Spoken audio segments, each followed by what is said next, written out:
Salam alaikum wa rahmatullahi ta'ala wa barakatuh.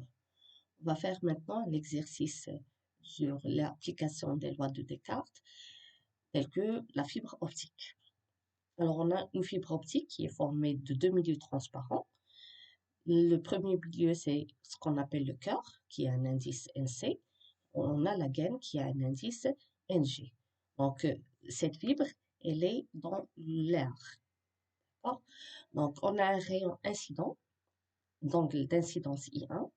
Donc, il va entrer dans la fibre, il va être réfracté. Et l'objectif, c'est le guidage de cette lumière à l'intérieur de la fibre.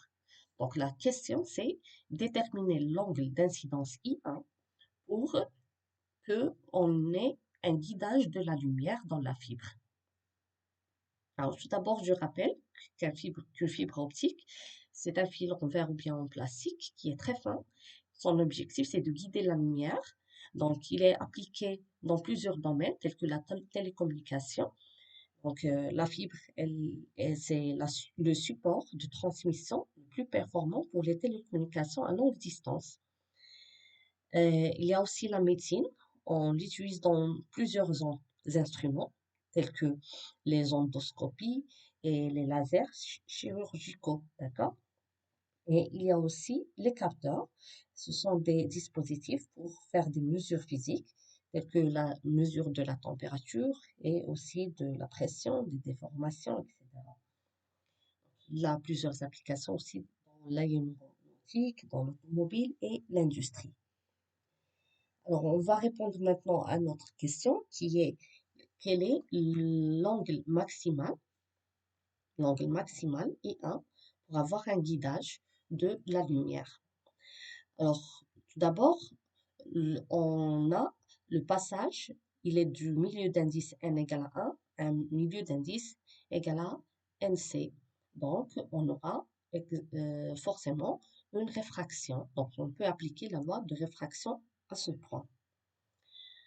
D'accord? Alors, pour qu'il y ait guidage de la lumière, donc il faut y avoir une réflexion totale. Donc, cette réflexion, il est caractérisée par l'angle θ.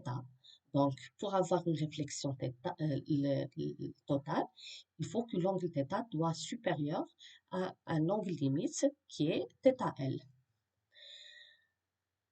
Alors, on sait que pour avoir une réflexion totale, c'est-à-dire que l'angle θ limite doit être égal à une valeur telle que le rayon de réfraction R soit égal à pi sur 2.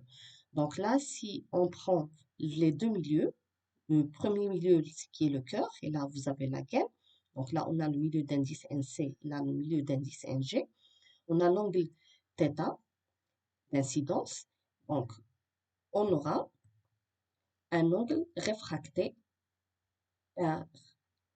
Donc, dans ce cas, on peut appliquer la loi de Descartes, qui est NC sinus θ égale à NG fois sinus R. Donc, pour avoir une réflexion totale, donc R va être égal à pi sur 2. Donc, si R est égal à pi sur 2, on obtient cette relation. Donc, juste on remplace θ par θL et R par pi sur 2. Et on obtient sinus θL qui est égal à NG sur NC. Donc, c'est la condition sur l'angle limite. Donc, on obtient la condition de la réflexion totale qui est sinus θ supérieur à NG sur NC. Donc là, on a trouvé une condition sur θ. Alors, on n'oublie pas que l'objectif, c'est de déterminer l'angle I1 maximal. D'accord? Donc, on doit trouver une relation qui lie I1 à θ. Donc, on va utiliser deux relations. La première relation, c'est la loi de Descartes, là, à ce point, donc qui est sinus I1 égale à NC fois sinus I2. Et la deuxième relation, c'est en utilisant le triangle rectangle, celui-là. Donc, on a θ plus I2 plus pi sur 2 égale à pi. Donc, on obtient la relation I2 qui est égale à pi sur 2 moins θ.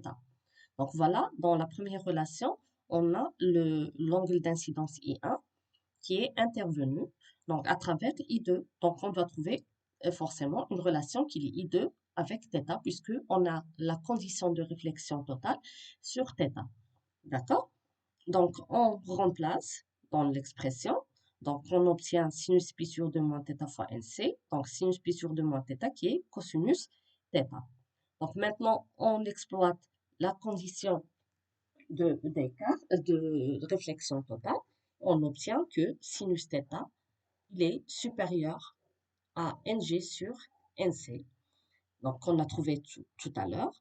Maintenant, puisqu'on a la cosinus θ, donc on pense à la relation qui est cos carré plus sin carré égale à 1.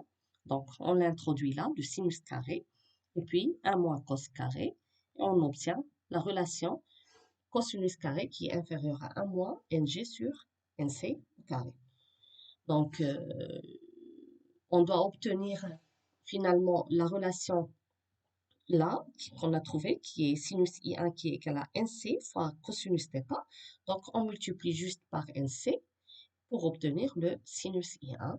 Et voilà, ça, c'est la condition sur l'angle d'incidence sur la fibre optique qu'on doit avoir. Donc, c'est l'angle minimal, bien maximal qu'on doit avoir, c'est racine de NC carré moins NG carré.